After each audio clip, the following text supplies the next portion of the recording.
Getty Images. President Donald Trump speaks during a press conference to discuss a revised U.S.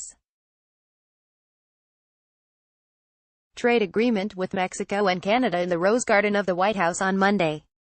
President Donald Trump on Monday suggested quotas could replace tariffs on imports of Canadian and Mexican steel and aluminum, as he hailed the newly struck trade agreement, and also said he saw a Democratic senator in a compromising situation.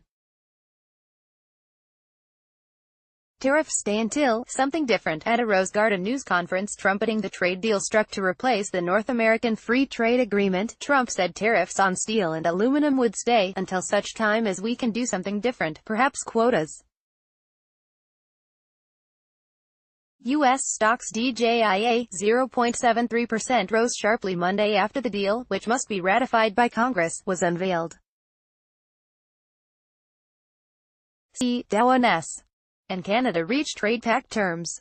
Trump defended his tariffs against other nations even as he hailed the deal to replace NAFTA, now named the United States-Mexico-Canada Agreement, or USMCA.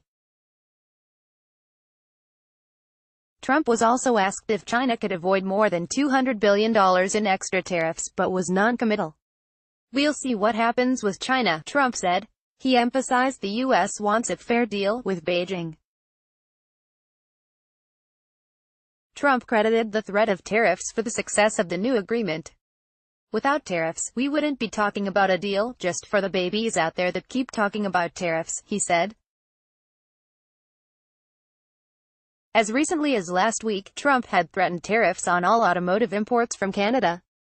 Read what's new and what's not in Trump's NAFTA do-over with Canada, and see everything you need to know to sound smart about tariffs.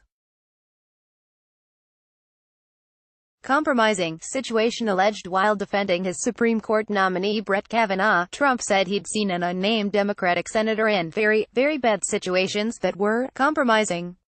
Asked the name of the senator, Trump said, "I think I'll save it for a book like everyone else." Trump also said he's open to the FBI interviewing all three women who have accused Kavanaugh of misconduct.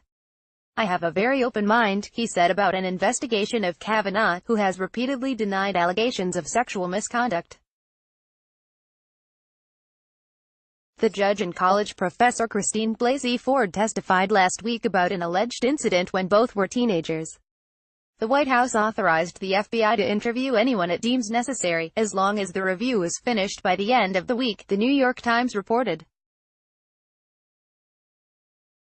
That directive came after Democrats criticized the administration for limiting the scope of the probe. Also see, White House questioned over score of FBI's investigation into Kavanaugh.